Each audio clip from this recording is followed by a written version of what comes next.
Hello friends, আজকে লাউ দিয়ে দুই পদের রান্না করে দেখাবো।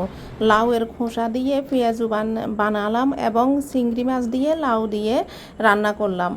প্রথমে চিংড়ি মাছগুলো কেটে ভালো করে বেছে নিয়েছি এবং লাউটিও ভালো করে ধুয়ে কেটে নিয়েছি, সাথে পেঁয়াজ মরিচ সব কিছু কেটে নিয়েছি। লাউয়ের খোসাগুলো একেবারে চিকন চিকন করে কেটে নিয়েছি। আর বেসনের জন্য লাগবে বেসন আর চালের গুঁড়া, পেঁয়াজের জন্য সবগুলো রেডি করে নিয়েছি। প্রথমে আমরা লাউয়ের খোসাগুলোকে একটি পাত্রে নিয়ে সমপরিমাণ বেসন ও চালের গুঁড়া দিয়ে দিব, সাথে স্বাদ মতো লবণ ও হলুদ মরিচের গুঁড়া, জিরা ধনিয়ার গুঁড়া, ম্যাজিক মশলা, গোটা জিরা, সাথে আধা চামচের মতো চিনি, কাঁচামরিচ কুচি, ধনে পাতা কুচি, পেঁয়াজ কুচি সবগুলো দিয়ে ভালো করে মেখে ম্যাগনেট করে 10 মিনিট রেখে দিব।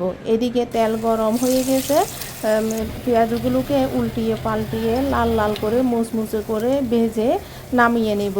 পেঁয়াজগুলো ভালো করে ভাজি করার পরে এগুলো টিস্যুর উপরে নামিয়ে রাখবো, তাহলে অতিরিক্ত তেলটি শোষণ করে নেবে।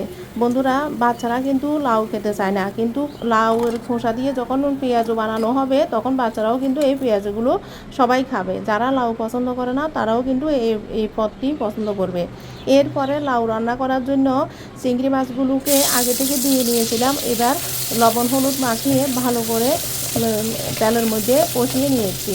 সবগুলো মাছ ভাজি করে নামিয়ে নিচ্ছি। ওই তেলে দিয়ে দিব 2টি তেজপাতা, 5 ফোড়নগুলোকে ভালো করে নেড়ে চেড়ে ফুটে উঠলে এবার দিয়ে দিব তার সাথে পেঁয়াজ কুচিগুলো ভালো করে ভেজে নিতে হবে। কাঁচা গন্ধ চলে গেলে তারপরে দিয়ে দিব কাঁচামরিচ কুচি এবং সামান্য পানি দিয়ে মশলাটি কষিয়ে নিব।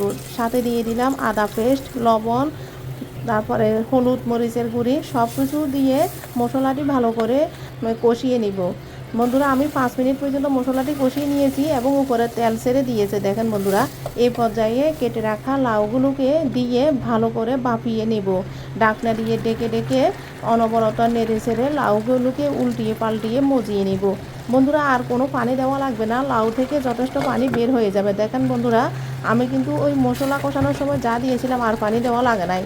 সাথে 1 চামচ চিনি, তারপরে ম্যাজিক মশলা সব কিছু দিয়ে ভালো করে নেড়ে চেড়ে এবার ভেজে রাখা চিংড়ি মাছগুলো দিয়ে দিব। ওগুলো দিয়ে আরও 2 মিনিটের মতো রান্না করে নিয়েছি। বারবার আপনারা ডেকে ডেকে রান্না করবেন, তাহলে লাউ থেকে যে পানি বের হবে আর পানি লাগবে না। এরপর নামানোর আগে গরম মশলা এবং ধনিয়া পাতা কুচি দিয়ে নামিয়ে নিলাম। দেখেন বন্ধুরা, ফাইনাল লুকটা অনেক সুন্দর এসেছে। বন্ধুরা, লাউ দিয়ে চিংড়ি এভাবে রান্না করলে খেতে যেমন মজা হয় তেমনি সবাই বাচ্চারাও পছন্দ করে। এভাবে লাউ দিয়ে চিংড়ি রান্না করে এবং খোসার রেসিপিটি দিয়ে পেঁয়াজু বানিয়ে দেখতে পারেন। বন্ধুরা, লাউটি অনেক কচি ছিল, এই কারণে ভাবলাম খোসাগুলো ফেলে না দিয়ে পেঁয়াজু বানিয়ে ফেলি, তাহলে সাথে 2টি উপকরণ যোগ হয়ে গেল আর সবাই পছন্দ করলো। দেখেন বন্ধুরা, পেঁয়াজগুলো ভিতর থেকে যেমন নরম, বাইর দিয়ে কিন্তু মুচমুচে হয়েছে। ভিতরটা নরম, বাদ দিয়ে একেবারে মুচমুচে। বন্ধুরা, 2টি রেসিপি দিয়ে অনায়াসে 1 থালা ভাত নিমিষে শেষ হয়ে যায়। বন্ধুরা, ধন্যবাদ।